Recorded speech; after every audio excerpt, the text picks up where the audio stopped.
หลายคนน่าจะเคยได้ยินใช่ไหมครับที่เขาบอกว่าในยุโรปประเทศอิตาลีเนี่ยมีความคล้ายเอเชียตะวันออกและเอเชียตะวันออกเฉียงใต้มากไม่ว่าจะเป็นเรื่องของค่านิยมนี่คืองานบุญเลยที่เหมือนตอนเราอยู่ต่างจังหวัดแล้วแบบครอบครัว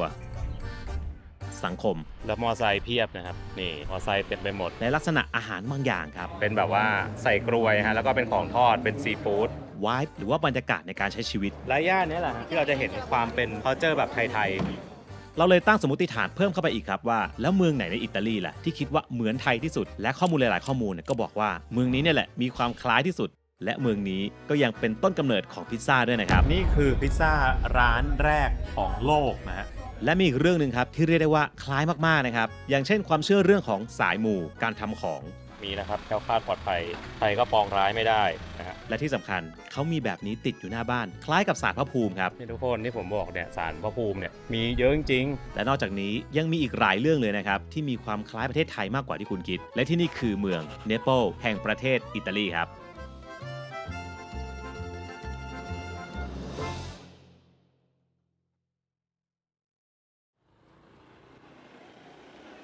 สวัสดีครับทุกคนนะฮะขอต้อนรับเข้าสู่โกเวนโกครับแล้วตอนนี้ผมอยู่ที่ประเทศอิตาลีฮะตอนนี้ผมมาอยู่ในเมืองที่เรียกได้ว่าคล้ายประเทศไทยอะถามว่าคล้ายแค่ไหนยังไม่ได้ไปสำรวจครับเพราะว่าเดี๋ยวจะไปพรุ่งนี้เต็มๆนะแต่วันนี้เอาเป็นว่าแค่ตอนขับรถเข้ามาสิ่งนี้ที่ผมเห็นนะครับคือมอไซค์เยอะมากคือปกติถ้าเราไปยุโรปใช่ไหมเราจะไม่ค่อยเจอมอไซค์นะก็จะมีบ้างใช่ไหมเวลาขับไปเที่ยวอะไรอย่างเงี้ยตามสถานที่เที่ยวธรรมชาติก็จะมีพวกแก๊งชอบขับมอไซค์มาอย่างเงี้ยแต่นี่คือเขาขับอยู่ในเมืองครับแล้วขับแทรกตรงกลางแทรกไปปาดไปปาดมาคล้ายๆกันที่พีคกว่านั้นคือผมเคยเจออะไรรู้ไหมตอนรถติดตรงไฟแดงอ่ะคนมาเช็ดกระจกรถมี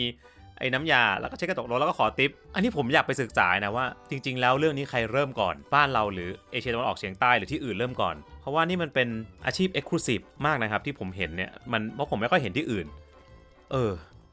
แต่ผมเห็นที่เมืองนาโปลีนะฮะนั่นน่ะสิครับก็เดี๋ยววันนี้เราเพิ่งเข้าเช็คอินโรงแรมนะครับเดี๋ยวเราจะพักผ่อนก่อนแล้วก็จะไปกินมื้อเย็นเดินเล่นนิดหน่อยเดี๋ยวพรุ่งนี้จะพาไปดูเต็มๆว่าทำไมเนเปิลหรือว่านาโปลีเนี่ยมันถึงเป็นเมืองที่เหมือนประเทศไทยมากที่สุดนะ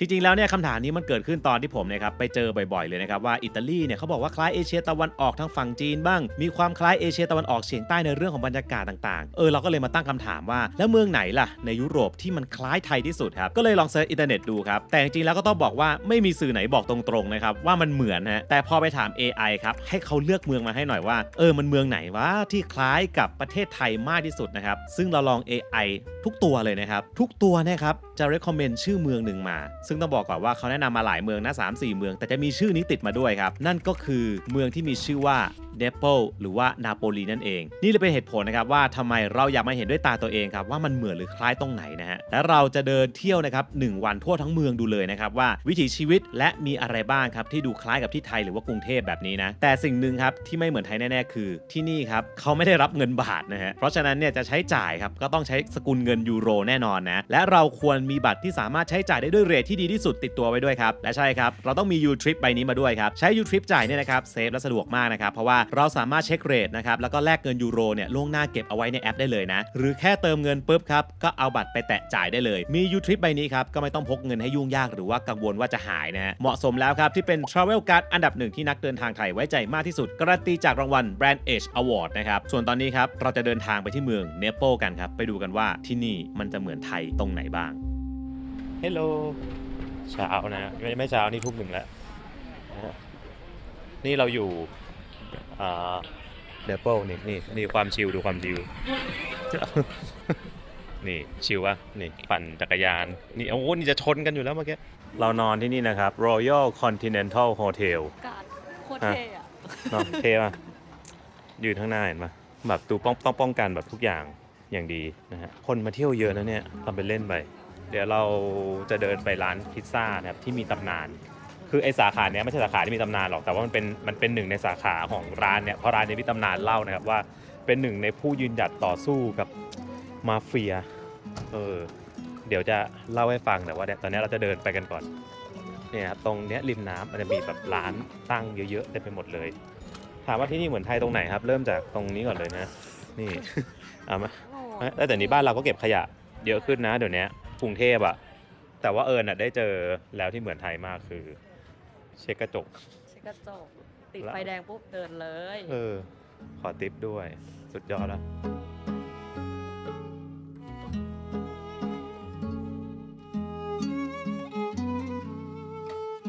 คนอิตาเลียนเฟรนลี่มากค่ะเมื่อกี้แบบแก๊งสาวๆ4 คนแบบเจ้าน่ารัก แต่จริงๆแล้วคนไทยร้องเพลงภาษาอิตาลีได้มานานแล้วนะฮะเช้าไม่กลัวก็กลัวจะไม่เช้า เฮ้ย คุณรู้จักลีโอพุทธได้ไงนะครับ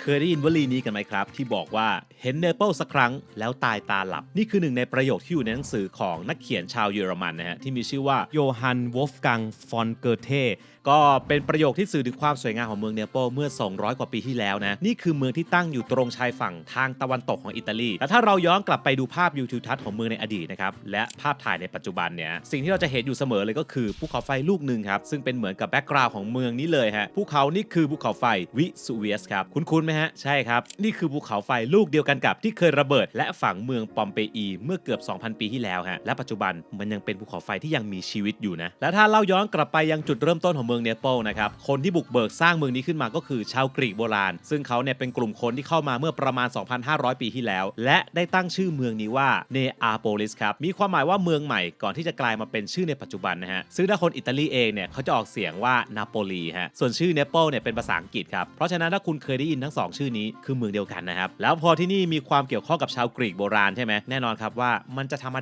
ดาไม่ได้ครับหนึ่งในความยิ่งใหญ่ที่ชาวกรีกเนี่ยเคยสร้างไว้และยังคงอยู่มาถึงปัจจุบันนี้ครับนั่นก็คือเมืองใต้ดินเนเปิลครับเป็นเครือข่ายอุโมงค์และถ้ำที่ถูกซ่อนไว้อยู่ใต้ดินครับซึ่งตอนนั้นเนี่ยนะครับเขาไม่ได้ตั้งใจสร้างเป็นเมืองบาดาลตั้งแต่แรกนะแต่เขาขุดเพื่อเอาหินเนี่ยไปสร้างเมืองด้านบนครับก่อนที่ในยุคต่อๆมานะครับจะเริ่มมีการขุดเพิ่มเติมและเปลี่ยนการใช้งานครับเป็นท่อส่งน้ำและในช่วงสงครามโลกครั้งที่2นะครับก็เคยถูกใช้เป็นหลุมหลบภัยด้วยแล้วทุกคนเคยได้ยินไหมว่าคนยุโรปเนี่ยมีความคล้ายคลึงคนไทยมากที่สุดคือคนอิตาลีใช่ไหมโดยเฉพาะอิตาลีตอนใต้ครับคือพวกเขานะครับเป็นคนสนุกสนานมีความเป็นกันเองมีความผูกพันกับครอบครัวครับและคนอิตาลีเนี่ยมักจะมีสำนวนหนึ่งที่พูดว่า il dolce far niente ครับซึ่งหมายถึงความสุขจากการไม่ทำอะไรเลยครับรวมถึงการที่เราไม่ได้เร่งรีบทำอะไรครับฟีลแบบสบายๆชิลๆแบบคนไทยนั่นแหละครับและสำหรับผมครับนี่ก็เลยกลายเป็นหนึ่งในเมืองที่ให้ความรู้สึกใกล้เคียงกับที่ไทยมากที่สุดนั่นเอง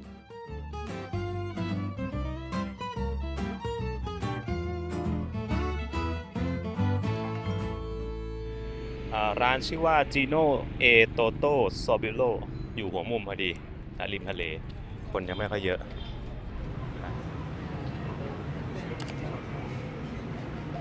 หลายคนอาจจะอยากรู้ว่าตำนานคืออะไรใช่ไหมครับไปฟังครับถ้าพูดถึงอิตาลีนะครับทุกคนน่าจะนึกถึงเมนูอะไรกันครับผมเชื่อว่าหนึ่งในคำตอบของหลายๆคนก็คงเป็นพิซซ่าครับแล้วรู้ไหมครับว่าเมืองต้นกำเนิดพิซซ่าอยู่ที่ไหนมันคือเมืองที่เราเนี่ยครับกำลังอยู่ตอนนี้นั่นเองนะคือเมืองเนเปิลครับจุดเริ่มต้นครับเกิดขึ้นในช่วงศตวรรษที่ 18-19 ในยุคนั้นเนี่ยนะครับเนเปิลเนี่ยเป็นเมืองที่แออัดมากและมีคนยากจนอยู่ค่อนข้างเยอะเพราะฉะนั้นอาหารที่ตอบโจทย์พวกเขาก็คือทำง่ายราคาถูกกินเร็วและอิ่มท้องและหนึ่งในวัตถุดิบหลักก็คือมะเขือเทศต้องบอกว่าในสมัยนั้นเนี่ยนะครับมะเขือเทศเนี่ยราคาถูกมากเพราะว่าคนรวยเนี่ยเขาไม่กล้ากินคิดว่ามะเขือเทศเนี่ยเป็นผลไม้พิษครับหน้าตาแปลกๆใช่ไหมเขาก็เลยเอามะเขือเทศเนี่ยมาบดทาลงบนแผ่นแป้งและเอาไปอบในเตาปรากฏว่าเฮ้ยมันอร่อยครับและนั่นแหละครับก็เลยกลายมาเป็นพิซซ่าสมัยใหม่แบบที่เราคุ้นเคยกันทุกวันนี้นะถ้าพูดถึงพิซซ่าเนี่ยมันก็มีหลายหน้าเลยใช่ไหมแต่ถ้าเป็นสไตล์แบบเนเปิลแล้วก็ดังที่สุดเนี่ยต้องยกให้พิซซ่ามาเกริต้าครับจุดเริ่มต้นหน้าพิซซ่านี้ครับต้องย้อนกลับไปในปี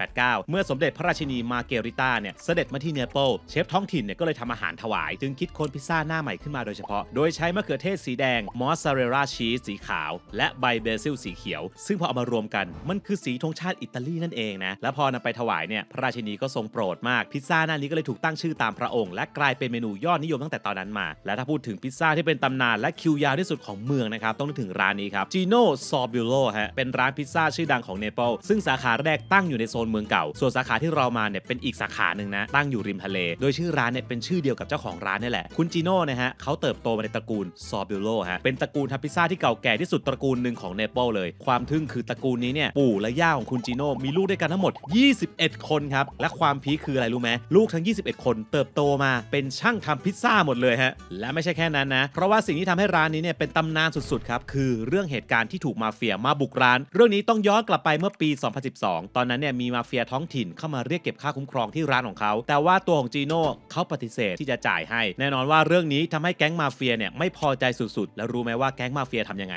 วางเพลิงเผาร้านซะเลยแต่ถึงร้านจะเสียหายนะคุณจิโน่ไม่ได้กลัวนะเขาก็รีบซ่อมแซมร้านขึ้นมาใหม่หมดเหมือนเดิมนะฮะแต่ไม่ได้จบแค่ครั้งเดียวนะเพราะว่าในปี 2019 เนี่ยคราวนี้ไม่ได้แค่ถูกวางเพลิงแต่เขาถูกลอบวางระเบิดที่หน้าร้านเลยครับหลังจากคืนนั้นเนี่ยเรื่องนี้ก็เป็นไวรัลไปทั่วโซเชียลมีเดียนะครับแต่ไม่กี่วันต่อมาคุณจิโน่แกก็ออกมาตอบโต้ด้วยการเปิดร้านและแจกพิซซ่าให้ทุกคนในเมืองกินฟรีซะเลยฮะเมืองเนี่ยก็เลยมองว่าแกเป็นเหมือนกับสัญลักษณ์ของความกล้าหาญและไม่ยอมแพ้และก็กลายเป็น Talk of the Town มาตั้งแต่ตอนนั้นนั่นเองและนั่นแหละครับตำนานที่เขาเล่ากันมาผมก็เลยต้องมาลองกินดูเพราะว่ามาทั้งทีฮะต้องมากินร้านของตำนานนะที่คนก็เริ่มมานั่งกันแล้วนะมาแล้วนะฮะใหญ่มากใหญ่เกินกว่าที่ใจจะรับได้เป็นพิซซ่าอะไรครับ พาม่าแฮมค่ะ เฮ้ย พาม่าที่แบบถูกต้อง แล้วช่วงเนี้ยมันเป็นหน้าร้อนเหมือนแมงวันมันเยอะมากคือโต๊ะอื่นไม่มีอาหารไงมันตอนนี้มันมาลุมโต๊ะเราแล้วเนี่ย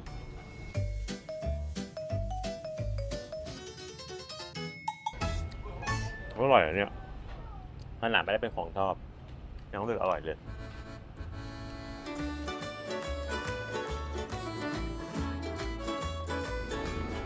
บรรยากาศตอนเย็นหัวค่ำครับคือดีมากเลยอ่ะดูคนมายืนกันเต็มเลยดูทะเลดิ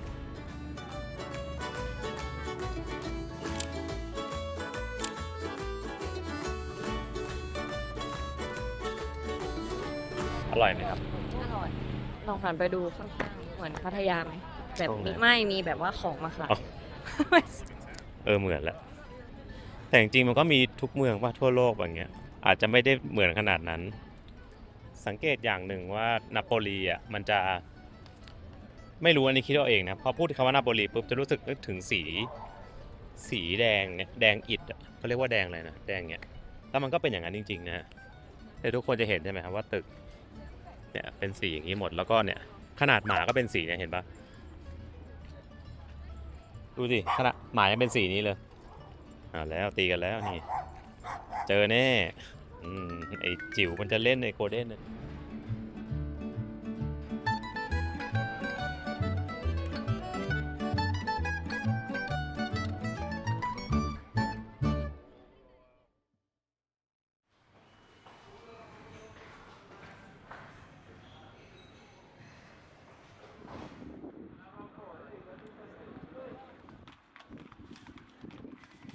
เชลส์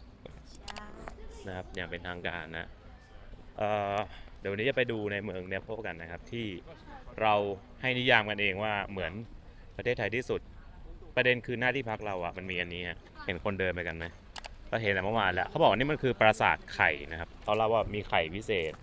ใส่ไว้ในเหยือกแล้วก็เหมือนมีคำสาปประมาณว่าถ้าไข่เนี้ยแตกใช่ป่ะปราสาทเนโปลเนี่ยก็จะพังลงมาเมืองเนโปลก็จะพังลงมาแล้วคนสมัยก่อนบอกว่าเชื่อมากๆมันเคยมีเหตุการณ์แบบว่าแผ่นดินไหวหรืออะไรสักอย่างหนึ่งอ่ะแล้วก็มีบางส่วนของปราสาทพังอ่ะคนก็ตกใจว่าเฮ้ยเมืองจะเป็นอะไรไหมแต่ก็ต้องมีการแบบออกมาประกาศในเป็นทางการว่าเฮ้ยไข่ยังปลอดภัยอะไรอย่างเงี้ยขนาดนั้นอ่ะ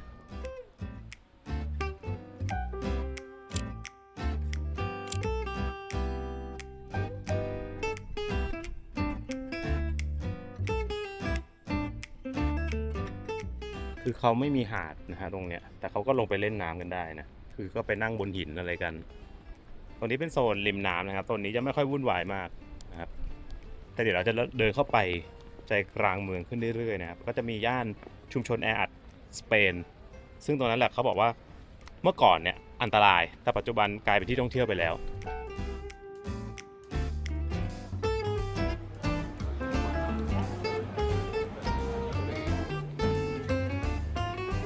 นี่บรรยากาศนะฮะยังไม่เข้าไปถึงข้างในนะแต่ว่าสังเกตได้ว่าที่เนี่ยรถจะจอดแปะริมข้างทางเยอะมากคือเมืองอื่นในยุโรปก็เป็นนะแต่ว่าอันนี้มันจะเหมือนแบบทุกมุมแล้วมอไซค์เพียบนะครับนี่มอไซค์เต็มไปหมด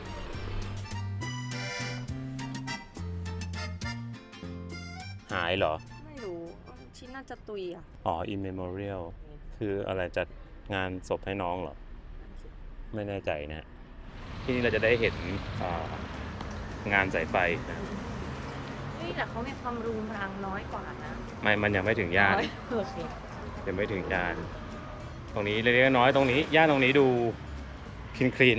พอสมควร เป็นเมืองที่มีเสน่ห์เพราะว่าในทางกลับกันก็คือคนจากทั่วทุกสารทิศก็มาเที่ยวที่เมืองนี้นะฮะเรื่องเล่าตำนานความเชื่อต่างๆเยอะมาก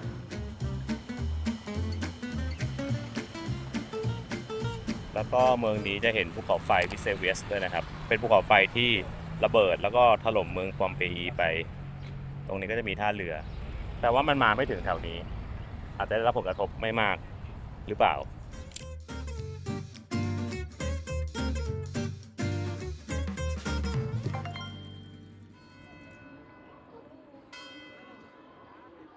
ข้างหน้าเรานี่คือจัตุรัสใหญ่สุดของเมืองแล้วมั้งแต่คิดว่าใช่ฮะนี่คือจัตุรัสหลักนะฮะแต่ใหญ่มากรอบๆเห็นว่าเป็นจัตุรัสที่แบบเว้งเว้งว้าง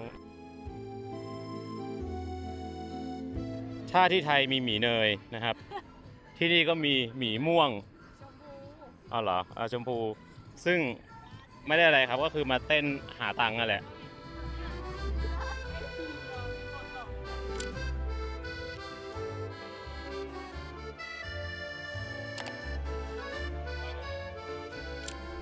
ก็คือตรงจัตุรัสเนี่ยครับข้างหลังผมเป็นบาซิลิก้านะครับก็เขาทำพิธีอยู่พอดีเมื่อกี้เดินเข้าไปสวยงามยิ่งใหญ่นะฮะจริงๆวันนี้ร้อนถ้าพูดตรงๆนะช่วงนี้คือยุโรปร้อนมากนะครับแต่ว่าแต่ก็คือมันมีลมมาเป็นข้อดีอย่างหนึ่งแล้วกันที่ทำให้เราถ้าสำหรับเราคนไทยใช่ไหมเราอยู่ร้อนชื้นมาตลอดอ่ะเราจะรู้สึกว่ามันเนี่ยมันโอเคกว่าแต่คนที่นี่ก็อาจจะไม่ชินนะเราจะเข้าไปในแกลเลอรี่อัมเบอร์โตนะครับที่นี่มันจะเป็นเหมือนกับแบบทางเดินห้องเป็นกระจกไม่รู้เขาบอกว่าสวย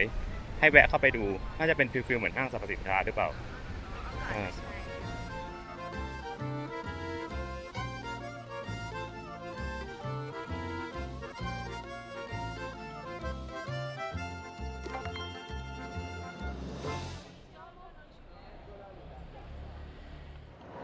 เหมือนที่มิลานจริงๆเลยใช่ไหมไอ้ตรงที่มันเป็นแหล่งช้อปปิ้งนะซึ่งตรงเนี้ยก็มีร้านเยอะอยู่มีเป็นแบบร้านแบบดูดีอ่ะ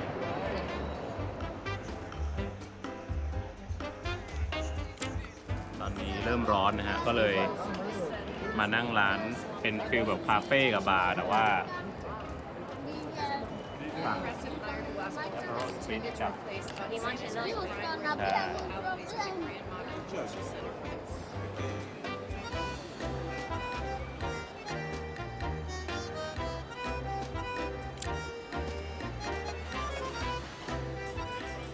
พูดจากใจเลยนะกินไปแก้วเดียวนะฮะเมาเหมือนกันนะครับเนี่ย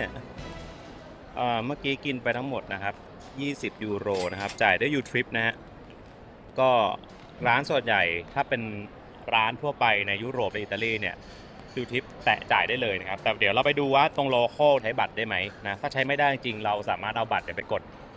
เงินสดที่ตู้ ATM ก่อนได้นะฮะเมื่อกี้มี Aperol Spritz นะครับ9 ยูโรแล้วก็ Limoncello 9 ยูโรเหมือนกันครับมีน้ำเปล่าขวดหนึ่ง2 ยูโรแค่นั้นเองต่อไปเราจะไปกันที่คอร์เดียรีสปานยอรีนะครับเป็นย่านชุมชนเขาเรียกว่าจริงๆก็เป็นชุมชนแออัดแหละเป็นชุมชนแออัดที่เป็นแบบสเปนนิดนึงคือต้องบอกว่าในย่านที่เรากำลังจะไปเนี่ยสมัยก่อนเนี่ยก็คือเป็นย่านที่เขาให้ทหารสเปนมาพักมันก็จะมีเหมือนประมาณว่าเป็นแบบเป็นโซนแบบมีการค้าประเวณีมีพวกเรื่องแบบอะไรมาอันตรายอย่างเงี้ยเต็มไปหมดแต่ปัจจุบันเนี่ยคือมันปรับไปแล้วเพราะว่าสมัยก่อนเขาจะบอกเลยว่าอย่าไปย่านนี้เด็ดขาดมันอันตรายแต่ปัจจุบันเนี้ยเขามีการปรับเปลี่ยนแล้วก็กลายเป็นย่านท่องเที่ยวที่คนนิยมไปเพราะฉะนั้นเราก็เดี๋ยวจะไปกันแอบตกใจนิดนึงเหมือนกันคือของป๊อปเขาวางขายกันแบบโจ่งแจ้งมากปกติเนี่ยในยุโรปนะครับมันก็จะมีช็อปเนาะมันก็เป็นประเทศต้นกำเนิดพวกแบรนด์เนมมันก็อยู่แล้วใช่ไหมก็ไม่ได้เห็นโจ่งแจ้งขนาดนี้อาจจะมีแหละแต่มันไม่ได้โจ่งแจ้งนี่คือตั้งขายข้างทางเลยนะครับเป็นแบรนด์เนมหมดเลยที่เราถือแบรนด์เนมไม่ต้องกลัวดิเพราะว่าเขาไม่รู้ว่าเป็นของจริงเป็นคนที่ใช้ของเหรอแต่คือเขาวางขายกันแบบโจ้งๆเลย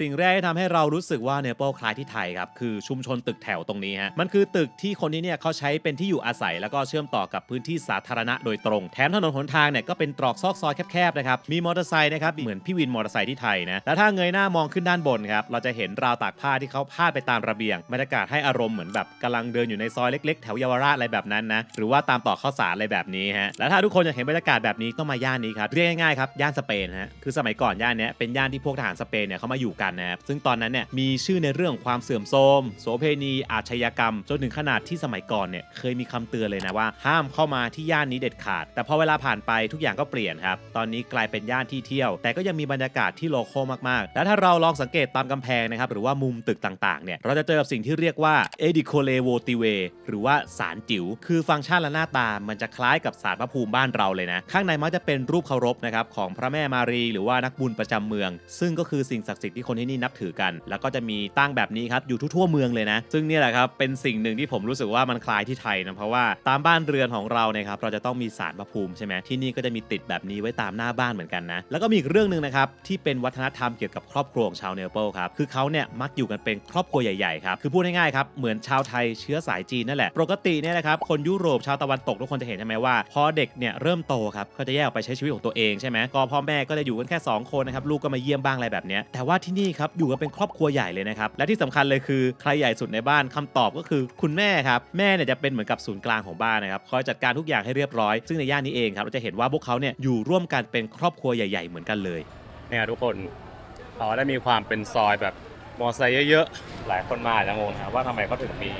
ของขายเป็นรูปเดียโก้มาราโดน่าแล้วถ้าเกิดว่าลองเดินเข้ามาในย่านสเปนครับเราจะสะดุดตากับภาพวาดบนกำแพงตึกฮะเป็นภาพของผู้ชายคนหนึ่งครับที่แฟนบอลทั่วโลกรู้จักกันดีเพราะเขาคือตำนานลูกหนังที่มีชื่อว่าดีเอโก้มาราโดน่าเป็นเจ้าของฉายานะครับเสือเตี้ยซึ่งถึงแม้จะตัวเล็กนะครับแต่ดุดันและว่องไวมากซึ่งทุกคนรู้ไหมครับว่ามาราโดน่าเนี่ยไม่ได้เป็นคนอิตาลีนะครับเขาเป็นชาวอาร์เจนตินาแล้วทำไมคนเนเปิลเนี่ยถึงได้คลั่งไคล้แล้วก็รักเขาเนี่ยจนถึงขนาดยกให้เป็นเทพเจ้าแบบนี้เรื่องนี้ต้องย้อนกลับไปในยุค 80 นะตอนนั้นนะครับอิตาลีฝั่งเหนือฝั่งใต้เนี่ยมีความเหลื่อมล้ำทางสังคมสูงมากคนทางเหนือมีฐานะดีกว่ามักจะมองว่าคนทางใต้เนี่ยเป็นพวกบ้านนอกยากจนส่วนทีมนาโปลีในตอนนั้นเนี่ยเป็นแค่ทีมไม้ประดับที่ไม่เคยสู้ทีมจากทางเหนือได้เลยฮะจนกระทั่งในปี 1984 ครับชายคนนี้ก็ได้ย้ายมาที่นี่มาราโดน่าใช้เวลาแค่ 3 ปีในปี 1987 เขาพาทีมนาโปลีนะครับโค่นทีมใหญ่ๆและคว้าแชมป์ลีกอิตาลีได้เป็นครั้งแรกแถมยังไม่หยุดแค่นั้นนะครับเพราะว่าในปี 1990 เขาพาทีมคว้าแชมป์ได้อีกเป็นสมัยที่ 2 สิ่งนี้ทำให้คนเนเปิลครับไม่ได้มองว่ามาราโดน่าเนี่ยเป็นแค่นักฟุตบอลแล้วนะครับแต่เขาคือคนที่มาปลดแอกครับเป็นสัญลักษณ์ของความหวังและเป็นคนที่ทวงคืนศักดิ์ศรีกับชาวเมืองทุกคนและเพื่อเป็นการฉลองแชมป์สมัยที่ 2 ในตอนนั้นศิลปินท้องถิ่นครับก็เลยมาเพ้นภาพของเขาเอาไว้บนกำแพงตึกแบบนี้ซึ่งภาพนี้เนี่ยผ่านเวลาและถูกรีโนเวทมาเรื่อยๆนะฮะจนเป็นเวอร์ชันที่เราเห็นกันในปัจจุบันและยิ่งพอเขาเสียชีวิตลงในปี 2020 ชายคนนี้ก็ถูกเปลี่ยนจากฮีโร่ของเมืองให้กลายเป็นสิ่งศักดิ์สิทธิ์อย่างเต็มตัวครับถ้าทุกคนดูรอบๆจัตุรัสนี้ครับจะเห็นเลยว่ามันเต็มไปด้วยข้าวของจากแฟนบอลทั่วโลกที่เอามาวางรำลึกถึงมีการจุดเทียนบูชานะครับและกลายเป็นเหมือนกับศาลเจ้าที่คนเนเปิลเนี่ยแวะเวียนกันมาอธิษฐานขอพรกันจริงๆนะฮะโดยเฉพาะขอพรให้ทีมฟุตบอลตัวเองชนะนั่นเองย่านนี้ก็เลยเป็นย่านชุมชนแออัดใช่มีหน้าเขาหมดบูชาเหมือนเทพเจ้าเพราะวันที่เขาเสียชีวิตไปอ่ะคนก็แบบมาวาดรูปใช่ไหมมาแบบเคารพบูชาอะไรอย่างเงี้ยก็เลยมีเหมือนแบบมีศาลมีอะไรอย่างงี้ด้วยแต่เขาบอกว่าที่นี่มีเหมือนจุดที่เป็นเหมือนศาลพระภูมิของเขาด้วยนะซึ่งปกติในยุโรปอาจจะงงว่าเฮ้ยมีแบบนี้ด้วยเหรออะไรเงี้ยถ้าไม่นับแบบไหว้พระคริสต์อะไรอย่างเงี้ยมีโยนข้าวสารด้วยอะไรครับเนี่ยเหมือนเมื่อกี้ที่เขาโยนข้าวสารกันนะเขาทำพิธีสักอย่างไม่รู้แต่เขาถือพริกแดงเยอะมากคือพริกแดงเนี่ยมันเป็นของพริกแดงมันเป็นเครื่องรางนะครับที่ต้องมาซื้อแต่ว่าไม่ได้เขามีการโยนข้าวสารขึ้นบนฟ้าผมไม่รู้ว่าคืออะไรเดี๋ยวขอหาข้อมูลแป๊บหนึ่งตอนนี้ทุกคนจะเริ่มได้เห็นงานสายไฟนะครับงานสายไฟซึ่งจริงๆยังสู้บ้านเราไม่ได้ถึงแม้บ้านเราจะเริ่มเก็บไปเยอะแล้วก็ตามแล้วเป็นงานสายไฟไม่พอนะเอาใบไม้มาประดับด้วยมีการเดคอเรทงานสายไฟที่นี่ด้วย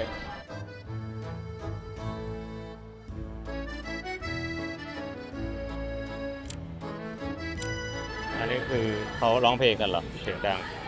งเขาก็เหมือนเวลาเรามีงานเลี้ยงที่ไทยอ่ะแล้วแบบแหกปากดังๆร้องคาราโอเกะที่แถวบ้านเราอ่ะแบบว่ามีงานแบบงานบุญอ่ะนี่คืองานบุญเลยเนี่ยตีนว่าที่เหมือนตอนเราอยู่ต่างจังหวัดแล้วแบบงานบุญเลยไม่ต้องต่างจังหวัดที่กรุงเทพก็มีงานบุญอ่ะ นี่แล้วร้องดังมากนะครับกลางซอยเลย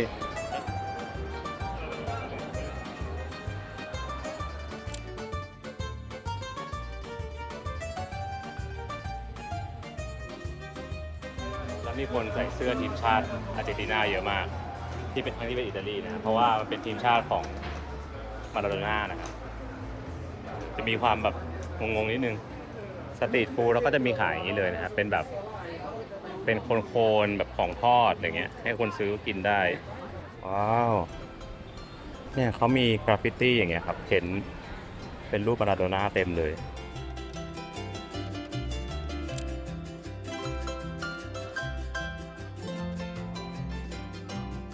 อันนี้มีเขียนข้อมูลนะครับประวัติ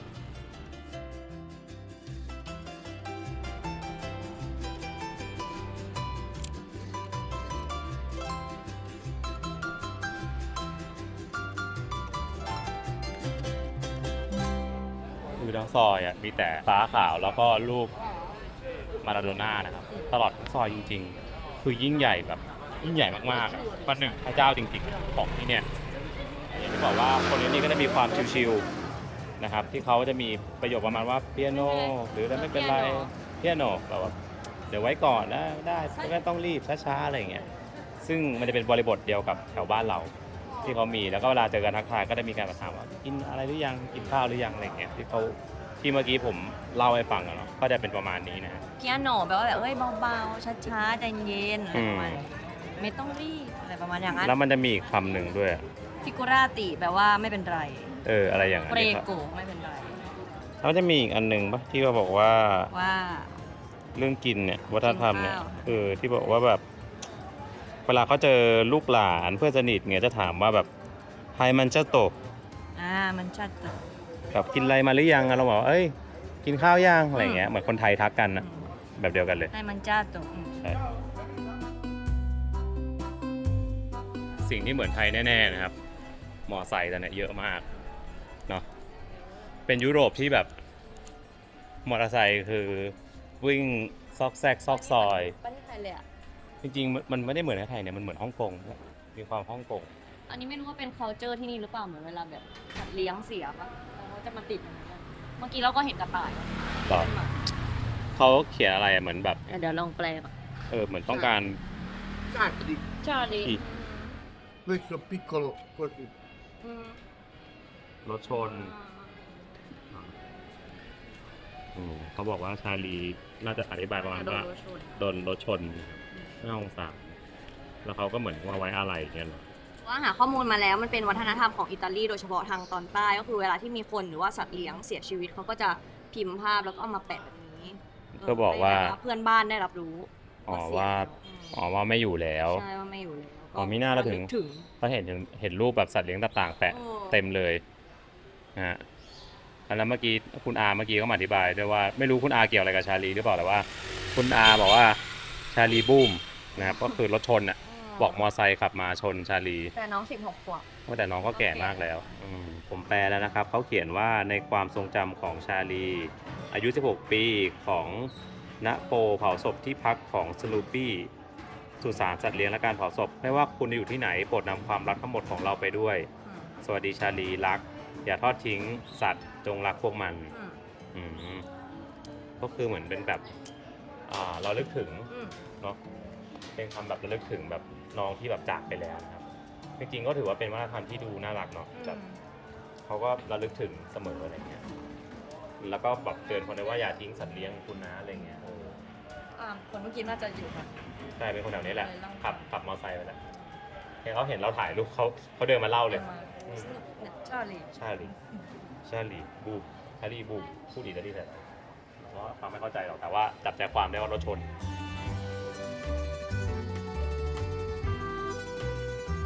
เนี่ยครับที่ผมบอกว่าเขาจะมีฟิลเหมือนศาลพระภูมิคืออารมณ์ประมาณนี้เป็นเหมือนตู้ใช่ไหมครับแล้วก็มีหน้าแบบผู้ล่วงลับมีพระเยซูเนาะอันนี้ก็ฟีลลิ่งศาลพระภูมิบ้านเรานะครับเขาจะติดไว้หน้าบ้านแบบนี้นะฮะตรงนี้เหมือนแถวฮ่องกงคือ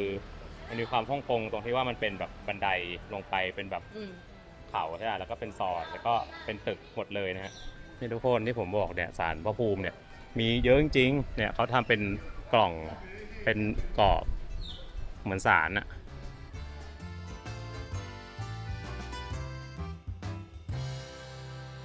มอเตอร์ไซค์1 คันนะครับนี่กั้นไว้แล้วเป็นที่จอดนะครับมีมอเตอร์ไซค์หมดทุกคนนะครับไม่ต้องห่วงเลย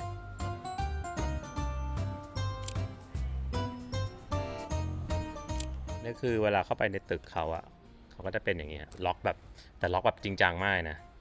ก็คือเข้าไปแล้วก็เป็นตึกแถวใหญ่มากเป็นฟิลเหมือนอารมณ์แบบตึกแถวบ้านเราแต่ว่าก็จะมีความฮ่องกงอยู่เยอะกว่าที่ต่อไปเราจะไปนะครับเป็นเขาบอกว่าเป็นตลาดสดโลคอลนะครับเป็นอารมณ์ประมาณว่าตลาดสดคลองเตยมีชื่อว่าปิญญาเซกก้าไป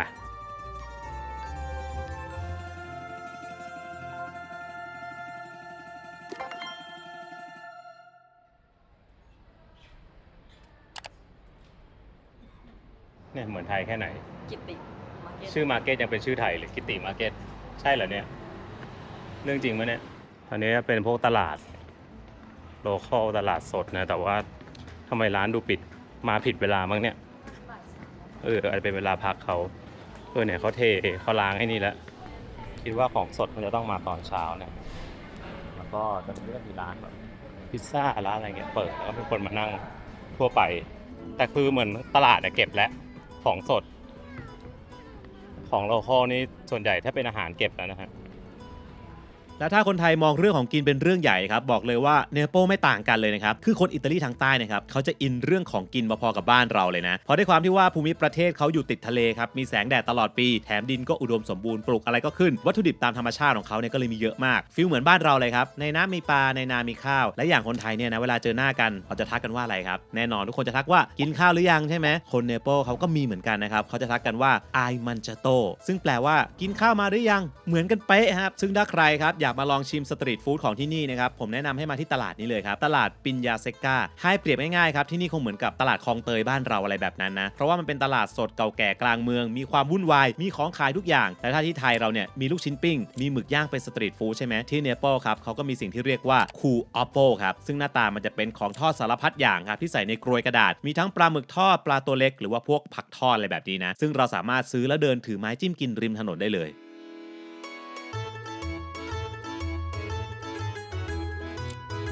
จริงๆวันนี้ก็เดินสบายอยู่นะหมายถึงว่าด้วยความที่ว่ามันมีลมแล้วก็เราเดินตามตึกพอเดินตามตึกมันก็ ร้อนมาก ร่มเงาเยอะก็เลยแบบสบายอยู่นะเดี๋ยวจะเดินไปร้านพิซซ่านะครับสาขาแรกของโลกไม่สาขาแรกสิจะคำว่าร้านแรกของโลกแบบนั้นเลยนะมันมีเวลาปิดช่วงบ่ายๆเราก็ต้องพักบ้างแหละเดี๋ยวว่ากันลองเดินไปดูก่อนไม่รู้จะได้กินไหม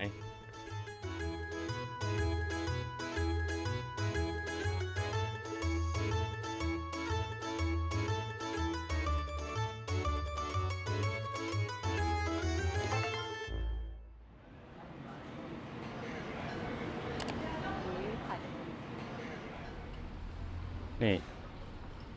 นั่งไหมไม่เต็มคนน้อยมันไม่เวลากินข้าวแน่เลยคนเยอะนะแต่ว่าไม่ถึงกับเต็มเหมือนตอนนี้เป็นเวลาบ่าย3ซึ่งมันเลยเวลากินข้าวเขามาแล้วพอสมควรแต่ร้านยังเปิดอยู่นะก็แปลว่าเรามาช่วงคนน้อยพอดีไม่เคยเจอเมนูพิซซ่าที่เยอะเท่านี้มาก่อนเยอะแบบเยอะ1 2 3 หน้าเอาทุกอย่างไปทำพิซซ่าไม่จุใจแล้วรู้ไหมว่าร้านพิซซ่าร้านแรกของโลกอยู่ที่เมืองเนเปิลนี่แหละฮะและยังเปิดมาจนถึงทุกวันนี้ด้วยนะร้านนี้นะครับมีชื่อว่า Antica Pizzeria Port Alba ครับคือสตอรี่ของร้านเนี่ยเริ่มมาตั้งแต่ปี1738เลยนะคือตอนนั้นยังไม่ได้เป็นร้านแบบที่เราเห็นทุกวันนี้แต่เป็นแค่ร้านขายพิซซ่าเล็กๆที่ขายให้กับพวกพ่อค้าแม่ค้าแล้วก็ไปเร่ขายตามตรอกซอกซอยต่างๆในเมืองใช่ไหมโดยกลุ่มลูกค้าส่วนใหญ่เนี่ยจะเป็นกลุ่มคนจนแล้วก็ชนชั้นแรงงานตรงนี้เนี่ยแหละครับทำให้เกิดสิ่งที่เรียกว่าพิซซ่าพอร์ตาโฟโยครับซึ่งเป็นพิซซ่ากระเป๋าสตางค์นั่นเอง องนะก็ไปกาพิซซ่ามาพับครึ่งครับแล้วก็พับอีกทบหนึ่งให้มันขนาดพอดีมือแล้วใส่ในห่อกระดาษแล้วก็เดินถือกินกันได้เลยตามคอนเซปต์เลยนะครับกินง่ายอิ่มท้องราคาถูกและรวดเร็วจนมาในปี 1830 เนี่ยร้านก็ได้เปิดเป็นร้านอาหารอย่างเป็นทางการเริ่มมีโต๊ะมีที่นั่งให้คนเข้ามานั่งกินพิซซ่าได้แบบจริงจังจนได้รับการยกย่องว่าเป็นร้านพิซซ่าแบบเต็มรูปแบบแห่งแรกของโลกและความอร่อยของที่นี่ไม่ได้แค่คนธรรมดามากินนะแต่ในอดีตมีบุคคลสำคัญระดับโลกมากันเพียบนะฮะโดยเฉพาะพระเจ้าเฟอร์ดินานด์ที่ 2 แห่งราชวงศ์บูบงก็ต้องบอกเลยว่าท่านมาทานโดยการแฝงตัวเป็นคนธรรมดาทั่วไปมาลองกินพิซซ่าที่ร้านและเราจะมาลองชิมกันครับว่าของจริงเป็นยังไง นี่คือ นี่คือพิซซ่าเดลบ้าก็คือเป็นชื่อเดียวกับร้าน ครับ ก็เลยสั่งมา ออกชื่อเดียวกับร้านเลย รูเต้เดมาเร่ก็คือเป็นแบบว่าอาหารทะเล นี่ฮะทุกคนแล้วมันเยอะมากปลาหมึกหอย หอยระดับ แต่หอยหลายอย่าง นี่คือพิซซ่าร้านแรกของโลกนะฮะมันจะไม่เหมือนไทยเวลาเราไปกินที่ไทยอ่ะเขาจะมีมันตัดไว้ให้บางส่วน ถ้าเป็นพิซซ่าแบบร้านเชนทั่วไป แต่เวลาเรากินพิซซ่าที่เนี่ยเขาจะแบบมาเป็นแบบแผ่นกลมๆเลยถ้าเราก็ต้องไปจัดการเอาเอง มีรอยเลยเหรอรอยคัดแบบนิดเดียว ไม่มี แบบไม่ได้หั่นนะแต่ว่าเป็นแค่รอย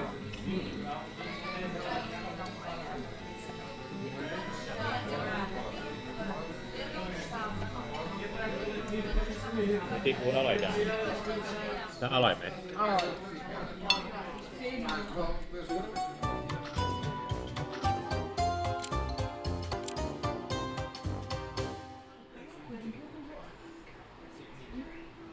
เรียบร้อยนะครับ เราได้ทำการกินร้านพิซซ่าร้านแรกของโลกนะครับ ด้วยการ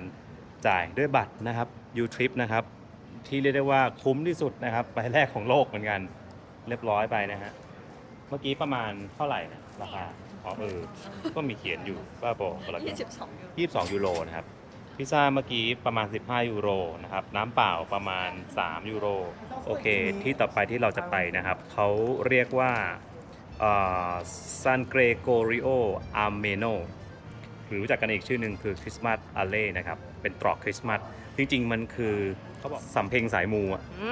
ทุกคนอาจจะคิดว่าคนยุโรปเนี่ยเขาไม่อินเรื่องมูเตลูเหมือนที่ไทยใช่ไหมบอกเลยไม่จริงนะฮะคนเนเปิลเนี่ยเขาอินเรื่องความเชื่อหลายๆอย่างเหมือนกันเลยนะโดยเฉพาะเรื่องของเครื่องรางของขลังนะครับจะมีสิ่งที่เรียกว่ากอนิเชโลนะครับหรือว่าเครื่องรางพริกแดงฮะเป็นเครื่องรางที่มีลักษณะคล้ายพริกแต่จริงๆแล้วเนี่ยคือเขาสัตว์ทาสีแดงเชื่อกันว่าจะช่วยปัดเป่าสิ่งชั่วร้ายนะครับหรือว่า evil eye ครับซึ่งหมายถึงพลังงานลบครับที่เกิดจากความอิจฉาริษยาหรือว่าคำสาปแช่งของคนอื่นซึ่งแน่นอนครับมันเหมือนกับการเล่นของใช่ไหมและมีกฎสำคัญคือห้ามซื้อให้ตัวเองเด็ดขาดเลยนะครับแต่จะต้องได้รับเป็นของขวัญจากคนอื่นเท่านั้นนะครับเครื่องรางเนี่ยถึงจะได้ผลและเขาเชื่อกันนะครับว่าถ้าเกิดเครื่องรางนี้เกิดแตกขึ้นมาไม่ใช่เพราะว่าจะเกิดเคราะห์ร้ายนะครับแต่เกิดจากการที่เครื่องรางนั้นได้รับเคราะห์แทนเราไปเรียบร้อยแล้วครับแล้วรู้ไหมครับว่าที่เนเปิลเนี่ยนะครับเขามีตรอกสำหรับสายมูด้วยนะครับมันคือถนนที่มีชื่อว่า San Gregorio Armeno ซึ่งผมเปรียบเทียบซอยนี้ให้เป็นเหมือนกับสำเพ็งแบบสายมูนะฮะคือซอยนี้มันเป็นซอยเล็กๆครับมีพวกของกระจุกกระจิกขายครับแล้วก็ยังเป็นแหล่งรวมงานช่างฝีมือรวมถึงพวกเครื่องรางของขลังด้วยนะถ้าใครอยากเห็นพวกเครื่องรางพริกแดงของจริงครับที่นี่ก็มีขายนะและอีกอย่างหนึ่งครับในเรื่องสายมูที่คล้ายกันมากเลยก็คือเขามีตำราตีเลขเด็ดฮะคนนี้นี่เขาจะเรียกกันว่า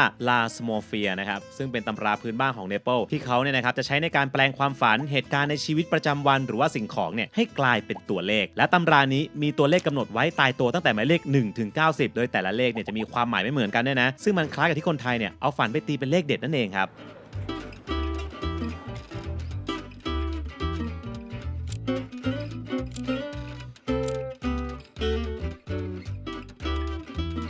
เหมือนเดินไปแล้วเราก็เจองานศิลปะอยู่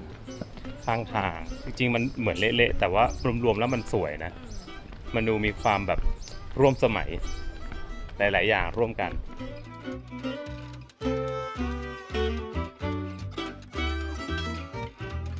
นี่ครับที่เขาเล่าเขาก็จะเป็นเขาเป็นฟอร์แมตเดียวกันด้วยเนาะประกาศแบบเดียวกันเลยคืออันนี้น้องดีจังโก้น้องกลับดาวไปแล้วนะครับตรงนี้มีความถนนข้าวสารอยู่นะข้างทางมีของขายเยอะ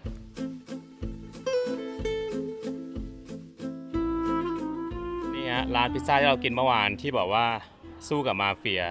เหมือนน่าจะเป็นสาขานี้แหละมั้งถ้าผมเข้าใจไม่ผิดนะฮะก็เป็นสาขาหลักที่เขาบอกว่าเมื่อก่อนต้องเจอกันโจมตี นี่ก็คือเจ้าของร้านนะฮะร้านนี้เขามีห้อยพริกเอาไว้ด้วยนะครับที่ผมบอกพริกแดงนี่เขาก็จะเรียกว่าคอนนิเชโลนะครับใช่คอนนิเชโลส่วนนี้ก็คือร้านพิซซ่า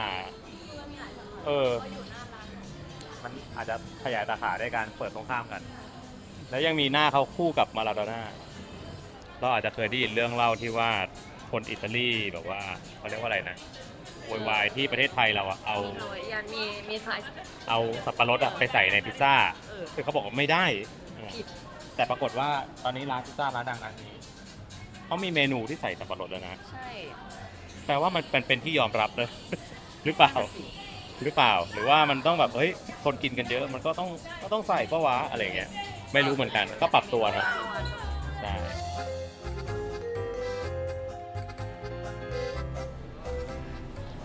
คนในนี่เขาบอกว่าอะไรนะแบบว่าทำแบบว่าเราเขาไปรูปทำไมบอกว่าเขาเชื่อว่ารูปสิ่งนี้เราจะโชคดีซึ่งเขาก็บอกเขาไม่รู้เหมือนกันว่าใครเริ่ม แต่ว่าในยุโรปถ้าเห็นใครไปเรื่องทัชอะไร ซึ่งเนี่ยก็จะมีแบคทีเรียใช่เขาจับกันจนจมูกมันแบบเงาแวบอะจับครับขอพรครับแบคทีเรียเขาบอกสิ่งที่เราเห็นมันคือรูปปั้นของปูชิเนล่านะครับตั้งอยู่ในเนเปิลนะครับก็เป็นตัวละครคลาสสิกจากละครชนหัวแบบโบราณของอิตาลีคาแรคเตอร์คือเป็นคนชั้นแรงงานมันจะใส่ผ้าขาวสวมหน้ากากสีดำจมูกมุ้มยาวเหมือนปากนกขอเป็นเอกลักษณ์ของจิตวิญญาณของชาวเนเปิลอย่างแท้จริงมีความยืดหยุ่นตลกขบขันเอาตัวรอดเก่งแกล้งโง่แต่จริงฉลาดหลักแหลมและเป็นปากเสียงกับคนจนทำไมต้องเป็นรูปจมูกตามความเชื่อครับเชื่อกันว่าได้สัมผัสจมูกรูปจมูกที่ยาวๆของปูชิเนล่าจะช่วยปัดเป่าความโชคร้ายนำโชคดีมาให้แล้วก็ให้ได้กลับมาอีกบางความเชื่อว่าถ้ารูปแล้วจะมีโอกาสได้กลับมาเยือนเนเปิลอีกครั้งคล้ายๆการโยนเหรียญนั่นเองฮะโอเคซึ่งตั้งอยู่ตรงนี้แล้วคนก็เลยมารูปกันก็เหมือนกับที่เขาบอกใช่ก็ฟีลแบบโชคดีปัดเป่าโชคร้ายได้เห็นปะคนที่นี่ก็สายมูและยังไม่พอฮะมีกะโหลกอีกกะโหลกตั้งอยู่บนเสาซึ่งกะโหลกนี้ก็มีคนรูปเหมือนกันนะฮะอันนี้กะโหลกแตกด้วย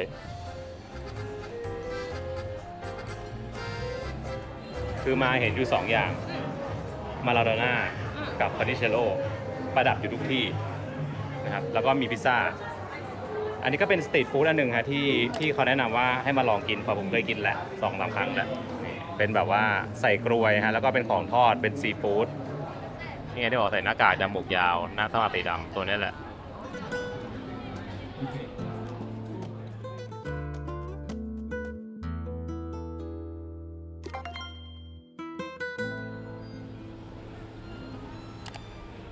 เขาบอกว่าโซนนี้เป็นตลาดสายมูฮะก็คืออันนี้ราคาแค่ 1.5 ยูโรนะก็จะเป็นเข่าแล้วก็มีหลายสีเลือกได้แล้วก็มันจะมีอันนี้ใช้แทนได้เหมือนกันคือทำมือเป็นรูปเขาก็ใช่เนี่ยทำมือเป็นรูปเขาก็คือใช้เป็นเครื่องรางป้องกันเวลาโดนของได้อย่างที่เขาบอกไป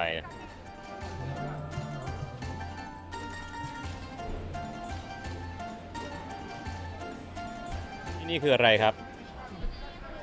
บาบ้าคือขนมที่เหมือนขนมปังแล้วก็ข้างในมันจะเป็นไส้รำมันเป็นของเนเปิลใช่ไหมเป็นขนมเนเปิลเป็นสิ่งที่จริงๆไม่ได้ต้นกำเนิดที่เนเปิลแต่ว่าที่นี่มันฮิตมากจนกลายเป็นของประจำเนเปิลโอ้ร้านอะไร So what is this is rum rum นี่ครับหน้าตาเหมือนเค้กกล้วยหอมที่เป็นเห็ดยักษ์เห็ดชิตาเกะบาบ้า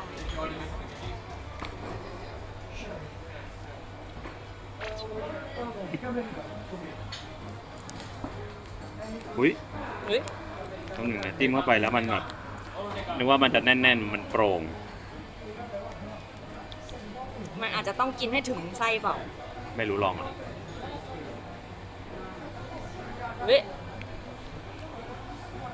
มันก็เหมือนเก่งมากขนมไข่ไม่เหมือนเอามาขนมไข่เหมือนขนมไข่เลยขนมไข่ที่มันโปร่งใช่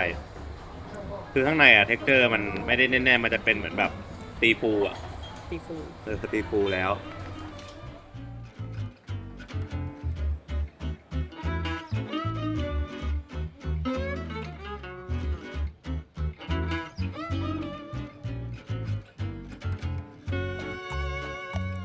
ซอยขายของขลังนะครับ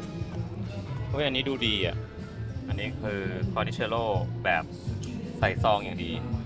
พร้อมวิธีการใช้งาน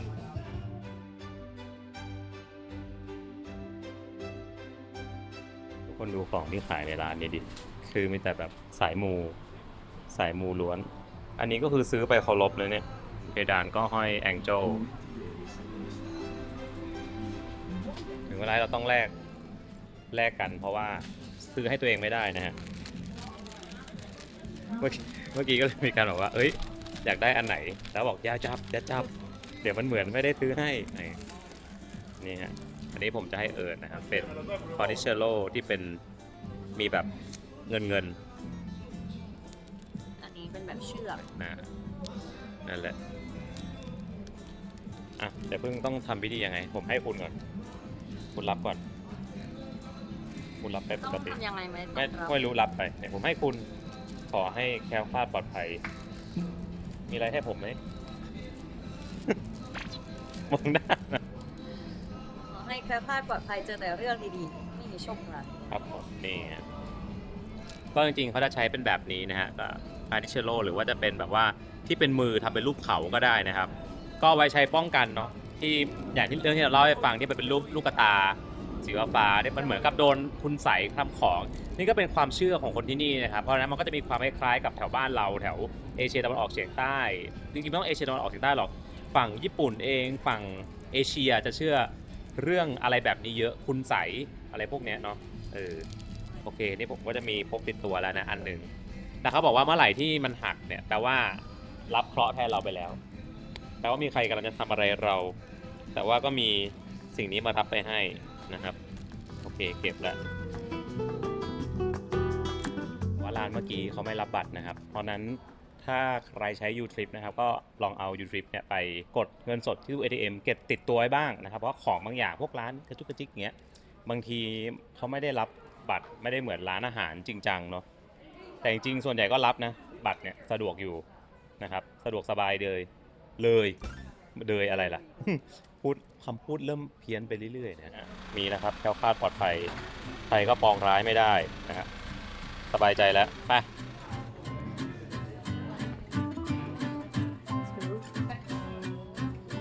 ร้านนี้การจัดแต่งไฟนี่โหดกว่าร้านเมื่อกี้อีกดูแบบเป็นของขลังจริงๆอะแล้วก็ไอ้นี่คือดูไอ้ดวงตา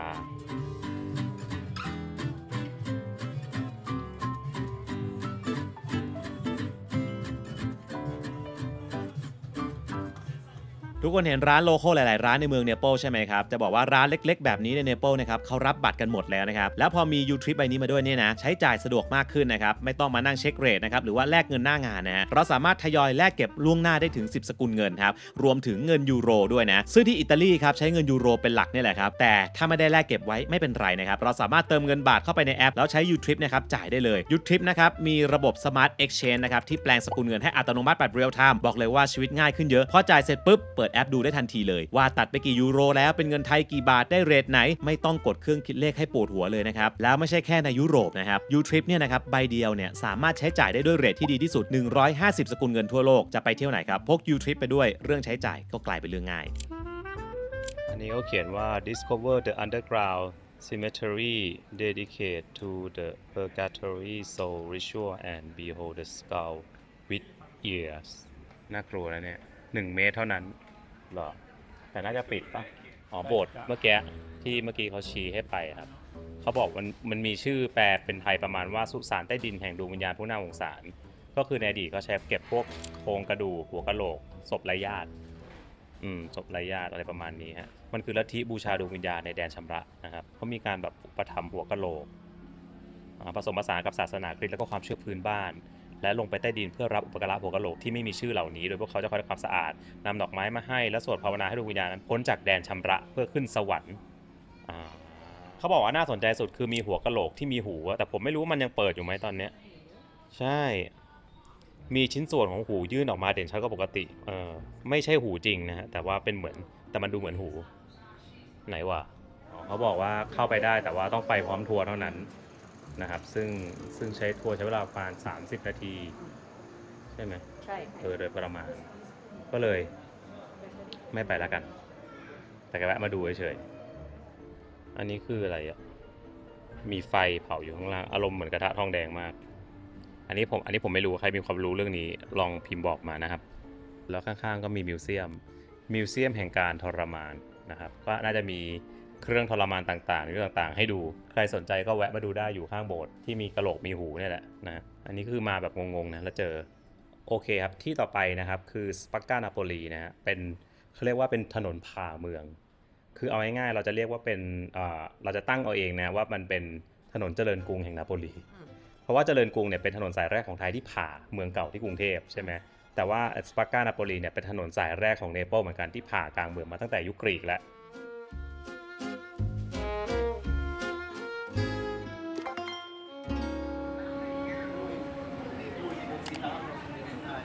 และถ้าที่ไทยเรามีถนนเจริญกรุงนะครับที่ตัดผ่านย่านเมืองเก่าของกรุงเทพที่เนเปิลเองก็มีถนนลักษณะคล้ายๆกันอยู่ครับนี่คือถนนที่มีชื่อว่าสปาก้านาโปลีชื่อของมันเนี่ยนะครับมีความหมายตรงตัวเลยครับว่าถนนที่ผ่ากลางเมืองเนเปิลถ้ามองจากมุมสูงเนี่ยจะเห็นถนนเส้นนี้ครับพาดยาวตัดผ่านใจกลางเมืองเก่าและจริงๆแล้วเนี่ยนะครับมันมีความเป็นมาตั้งแต่สมัยกรีกโบราณเลยนะแน่นอนว่าถ้าเทียบกับเรื่องเก่าแก่เนี่ยเจริญกรุงคงสู้ไม่ได้อยู่แล้วแหละเพราะว่าของเราเนี่ยเพิ่งมีอายุแค่หลักร้อยปีใช่ไหมแต่ถ้าถามว่าทำไมผมถึงนึกถึงเจริญกรุงขึ้นมาเนี่ยนะครับอย่างแรกเลยก็คือครับที่นี่เป็นย่านเมืองเก่าที่ยังมีชีวิตอยู่ครับมีร้านค้ามีร้านอาหารและมีวิถีชีวิตของผู้คนดำเนินอยู่ตลอดทั้งวันอย่างที่2ครับคือบรรยากาศของเมืองระหว่างทางเราจะเห็นทั้งงานสตรีทอาร์ตกราฟฟิตี้ที่ทำให้เห็นถึงเอกลักษณ์ของย่านนี้อยู่เต็มไปหมดนะอย่างที่3คือเรื่องอาหารครับถนนเส้นนี้เต็มไปด้วยร้านเก่าแก่ร้านท้องถิ่นร้านดังที่เปิดสืบทอดกันมาหลายรุ่นเดินไปไม่กี่ร้อยเมตรเนี่ยก็เจอร้านที่มีประวัติยาวนานซ่อนอยู่ตลอดทางและสิ่งสุดท้ายที่ผมรู้สึกว่าคล้ายกับบ้านเรานะก็คือเรื่องของศาสนาและความเชื่อครับเพราะว่าทั้งคนเนเปิลและคนไทยเนี่ยต่างก็ไม่ได้แยกพื้นที่ศักดิ์สิทธิ์ออกจากชีวิตประจำวันชัดเจนขนาดนั้นนะในถนนเส้นเดียวกันเราจะเห็นทั้งโบสถ์ร้านอาหารที่อยู่อาศัยแล้วก็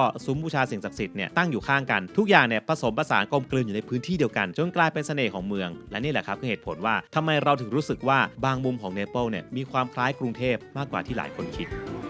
ถึงแล้วฮะนี่คือสปาก้านาโปลีนะฮะถ้าให้ดูก็เป็นถนนที่ดู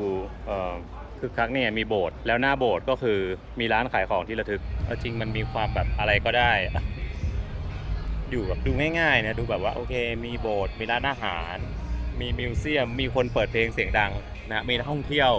มีของขายมีอะไรก็ได้ฮะซื้ออะไรมาครับผ้าครอปอ้าวแต่งตัวลองดูซิเฮ้ยแต่มันเป็นอะไรนะเลมอนเนดใช่ไหมที่นี่เขามีเลมอนเนดเยอะน่ารัก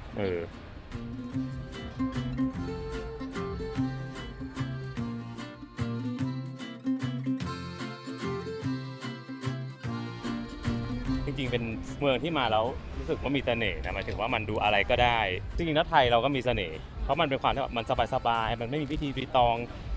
ในพื้นที่ส่วนใหญ่นะบางพื้นที่มันต้องรู้กาลเทศะอยู่แล้วเนาะบางพื้นที่ที่ต้องมีพิธีรีตองก็ต้องมีเนาะแต่ว่าโอเคในชีวิตประจำวันปกติเราก็มีความแบบอารมณ์อร่วยสูงอะไรอย่างเงี้ยก็เลยเป็นเสน่ห์ที่มันมีคล้ายๆกันนะฮะถึงเวลาที่ผมต้องเติมพลังงานนะในเครื่องดื่มที่ผมกินเป็นประจำเอ๊ะเปิดไงวะไม่แล้ว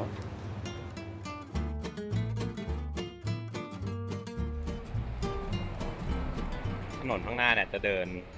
ตรงไปก็จะไปตรงทะเลนะฮะแล้วก็เดินเลียบทะเลไปเรื่อยๆจนถึงโรงแรมซึ่งเนี่ยกำลังคุยอยู่ว่าจะนั่งแท็กซี่กลับหรือว่าจะเดินเอาแต่จริงได้ทั้งสองเดินก็ได้นะได้ดูบรรยากาศ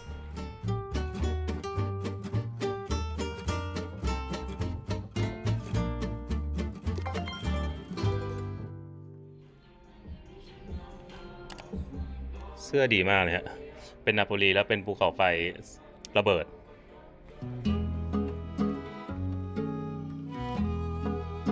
นี่ฮะทุกคนนี่คือรูปที่ผมซื้อนะครับราคาไซส์เล็กกว่านี้นิดเดียว59 ยูโรนะฮะก็เป็นงานเขาเรียกว่าอะไรอะงานทรัพย์สินทางปัญญางานศิลปะผมชอบที่ว่ามันมีคนขี่จักรยานซ้อนขี่มอเตอร์ไซค์ซ้อน3อย่างแรกคือซ้อน3มีนกใช่ไหมมีตึกเก่าๆมีศาลพระภูมินะครับอยู่ในรูปศาลพระภูมิศาลพระภูมิที่ผมบอกมีตากผ้านะครับนี่แหละคือนาโปลีฮะ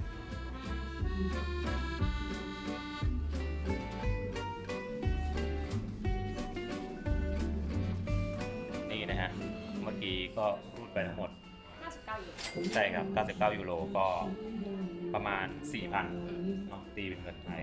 เกือบ 4,000น่าจะเกือบ 4,000 บาทก็คือรูปใบใหญ่อ่ะ59แล้วก็เสื้อตัวละ20 ยูโรนะฮะแต่เป็นของที่สวยมากนะครับแต่ราคาแรงนิดนึงแต่ว่าอ่ะก็ช้อปปิ้งได้ฮะนี่ใช้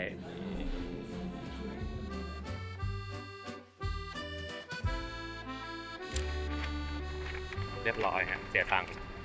แต่จริงๆคือในรูปเขาอะเขาใช้เป็นมอเตอร์ไซค์ซ้อน3อะซึ่งเราไม่คิดว่าเฮ้ย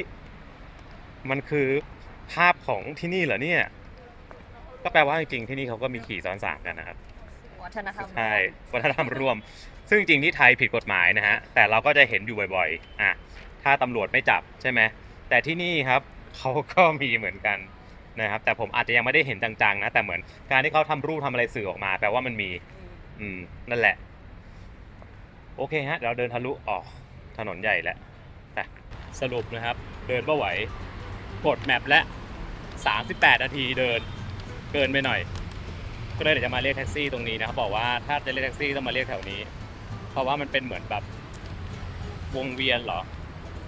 มันจะมีที่จอดแท็กซี่มั้งผมก็ไม่มั่นใจ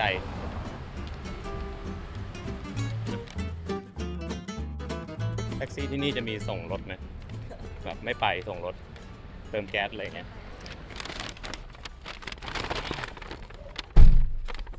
มีมิเตอร์นะฮะแต่ไม่รู้จะกดไหม จริงเหรอ นี่ไงเครื่องเขาก็รู้ว่าจะกดไหมไงมาดูกัน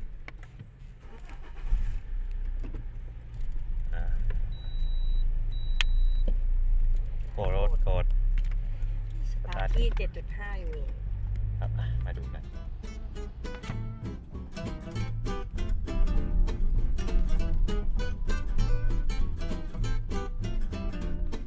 คือปกติเวลาเราขับรถที่โรดเนี่ยส่วนใหญ่ไม่รู้นะไม่อาจจะไม่ทุกเมืองแต่ผมมาขับรถบ่อยใช่ไหมคือเหมือนกับว่าเวลาขอทางเขาจะให้เขาจะแบบชอบให้แต่ที่เนี้ยเข้าทุกทิศทางทุกคนไม่ให้ใครไปอย่างนั้นมีความแบบฉันขอไปก่อน จี้ด้วยครับจี้ ใช่ที่ตูด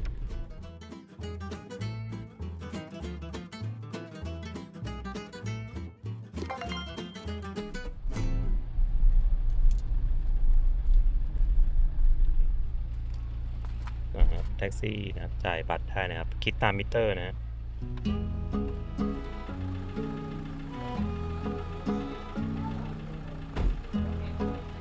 โอเคก็คือแท็กซี่เขาคิดตามมิเตอร์เรานั่งมาเนี่ยเมื่อกี้ประมาณกี่กิโลนะเหมือน 3 3.8 ถ้านับเป็นทางรถอ่ะ 3.8 ป่ะเกือบ4 โลนะฮะราคา12 ยูโรนะครับคิดตามมิเตอร์แล้วก็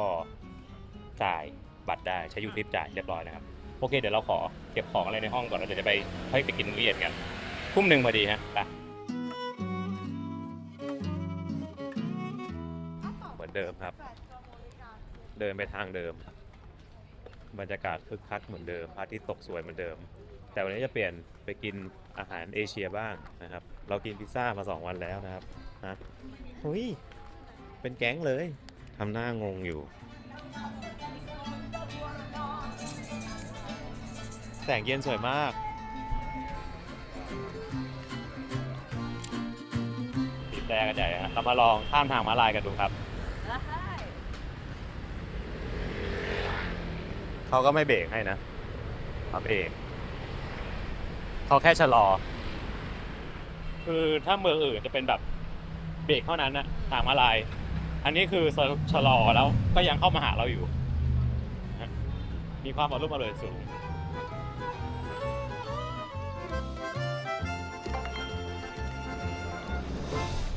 แล้วก็มาถึงที่นี่จนได้โยชินั่นนายเหรอนี่ครับราเมงร้านนี้ดูมีความญี่ปุ่นเลยออริจิมากนี่สั่งเป็นราเมงที่ชื่ออะไรนะอินเฟอร์โนนี่มันคือมาจากอินเฟอร์โนแหละใช่ไหมเหมือนอารมณ์แบบไฟนรกโลกันอะไรอย่างเงี้ยก็คือเป็นสไปซี่ราเมงนะฮะแต่ว่าไม่รู้ว่าสไปซี่ของเขามันจะเผ็ดแค่ไหนคืออยากกินอะไรเผ็ดๆมาหลายวันแล้วอะ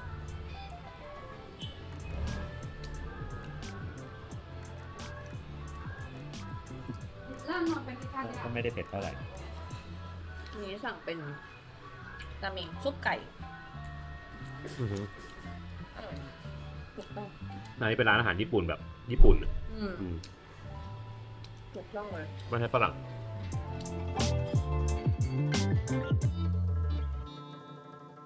อิ่มแล้วนะฮะบรรยากาศยามเย็นบอกว่าดีมากนะครับที่นี่อยากรู้ว่าร้านไหนดังครับ ต้องยังไง มีเจ้าของยืน อย่างนี้นะฮะอย่างร้านที่เรากินเมื่อวานก็ มีเจ้าของเป็น ใช่ สถานที่ ต้องมายืน ผมรู้แล้วร้านข้าวมันไก่ผมอะจะมีผมยืนอย่างนี้อยู่น่ารักมันต้องมีแล้วแหละที่ว่าอาจจะขายดีขึ้น เดี๋ยวไปลองดูพิจารณาดู